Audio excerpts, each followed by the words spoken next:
Tony, how's the squad looking ahead of the match? Yeah, we had one or two little knocks after the game, but you know, a couple of them rested yesterday. We'll see what they're like today, and then we'll go from there. Any major concerns? Well, again, like I said, we rested 2 or 3 yesterday, so we'll see what they're like today, Okay. and then we'll take it today from there. With the run that you've been on, that victory the other night must have felt like $1 million. Yeah, it was a you know, a very, very good performance. I thought first half we played really well. But I keep saying, you know, that run of 6 games, 4 of those games really should have won. In another time, another season, you most probably would have won them. But, you know, it just wasn't with us. And you have to accept that and move on. It's a big game Saturday, as all the other games will be. So, you know, we've just got to make sure we're prepared and we give it our best on Saturday. It must have been a relief, though, you know, after sort of 6 defeats on the bounce, you know, the fans being unhappy to finally get a win.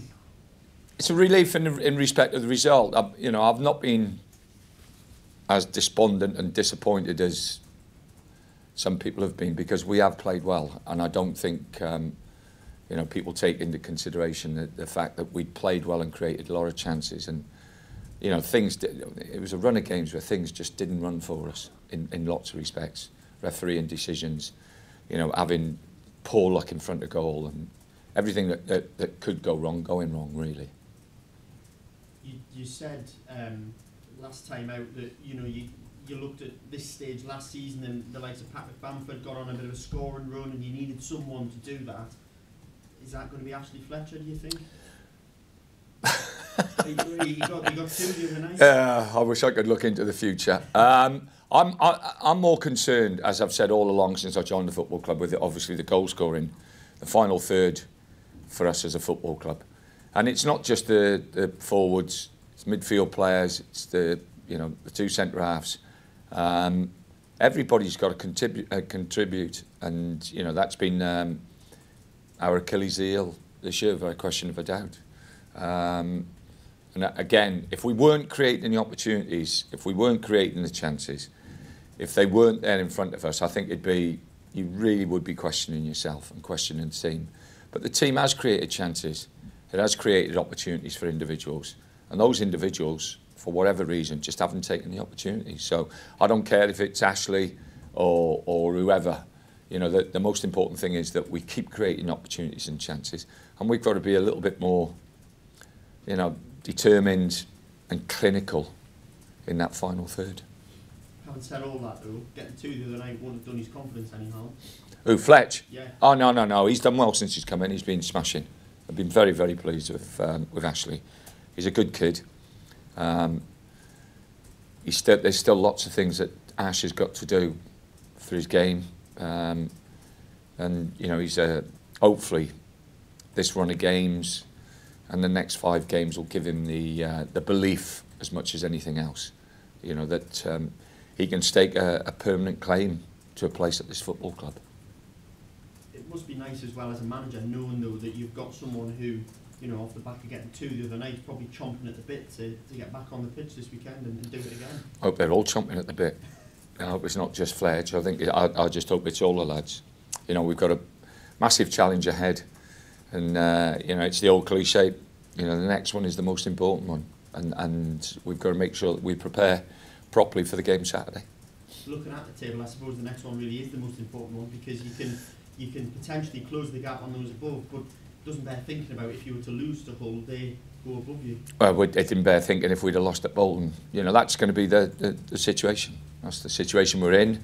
You know, we've got to embrace it. You know, look forward to the challenge. That's, you know, that's the big thing, is just, you know, puffing your shoulders out and your chest out and getting on with it, and enjoying it and enjoying the challenge. You know, we've got 5 massive games coming up. The next one, like I say, the whole game is important. How important is it as well in your favour that it's at the Riverside? Well, I'm not concerned whether, you know, our own form, I think, could be better, should be better. Again, I think we've played well and not got results that we've deserved at our place. And our away form, you know, apart from, you know, a couple of blips, we've done really well away from home. you know, Saturday will be tough. They're all tough. Bolton was tough on Tuesday night. We won the game 2-0. Played very, very well. But if Bolton had scored a goal in the second half, you know, it would have been all hands to the pump. You know, they're tough games. If you look at all the games during the week, there weren't many games won by more than one goal. And that's 90% of the games in this league, week in, week out.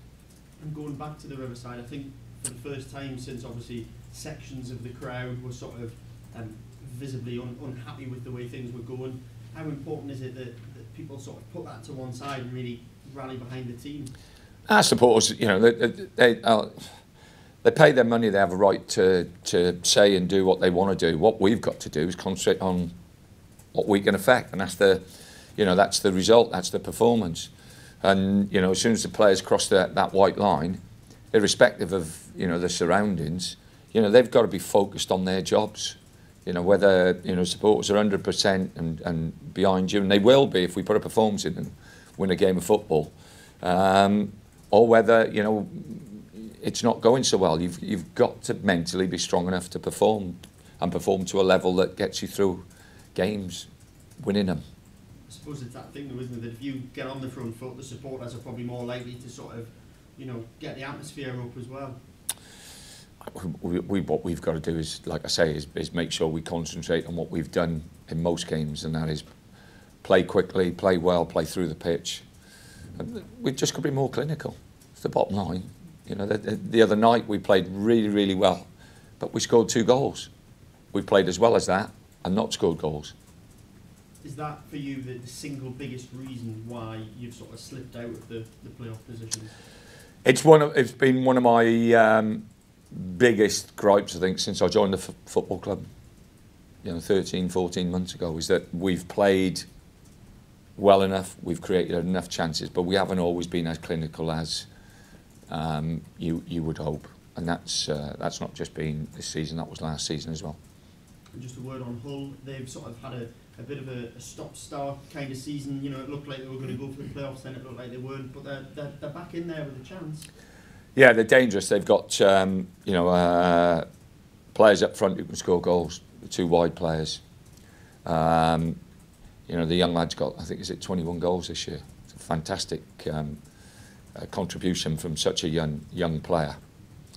And Rosicky, I've always liked him. I've always thought he was a good player. You know, I've heard Lewandowski talk about him and how important he was to him when he played for Poland. His contribution in respect to the goals that he scored. Yeah, they've got 1 or 2 players who are decent players, good players. Nigel Adkins, is he someone that you know well? Or? I've known Nigel since he was managing at Scunthorpe. Unfortunately, I know them all from years and years and years ago. Yeah, Nigel's had a good career and done well wherever he's been, so it'd be nice to see him Saturday and have a glass of wine. Lovely, great. Thanks, Tony. Tony, at this stage of the season, is it all about mental toughness when you get down to the nitty-gritty in the final run? Yeah, I think it is. I think we could do with a little bit of good fortune as well, a little bit of luck could help us, you know, in lots of ways. So yeah, it's believing, it's keeping the momentum going now that we've got the win. That's important. And I'm playing the football we played. Like I said, you know, we've played really. Last year we played really well, and at this time, you know, we had most probably last year the most exciting winger in the league in Adama, who was enjoying his football. I think he enjoyed his football more here than any place and anywhere in his career. And you had Patrick, who came to the forefront and scored those goals and got us over the line. So yeah, we need, you know, 1 or 2 going forward to pick the baton up and give us that cutting edge a little bit more, and that hopefully that'll be enough. I suppose when you've been losing those games recently, I suppose what you do say to your players, in a sense, is that there will be other teams that will have dips. There'll be some strange results, I'm sure, between now and the end. I think the players have been disappointed. I think the players have been disappointed in respect of the fact that they've played in games where they've played really well and not won. I think they've been disappointed in respect of the effort. You know, you have a look at, and I know at Swansea we were very poor first half. Second half we were better. You have a look at the output that the players put in against Swansea and Bolton, and you know, and we can put this up. You know, we're in the top 3 or 4 in the league for output. in effort and commitment and running stats. You know, the lads put a shift in almost every week, and they've been doing that continuously, and they have to do it now for the next 5 games. What is your gut feeling for what it will take in terms of points in these 5? Gut feeling is that we've got to play well against Hull to get 3 points, and then let's have a look at my gut feeling after that then. Is it a case of blocking it off in one game at a time? Yeah. It always has been. There's nothing more important than Saturday. The most important game is Saturday. Yeah, I suppose you can send yourself mad working out the table and the permutations that can go. That's not my game. I don't do that. I'm not into all that if, buts and maybes. It's never been my game. Okay?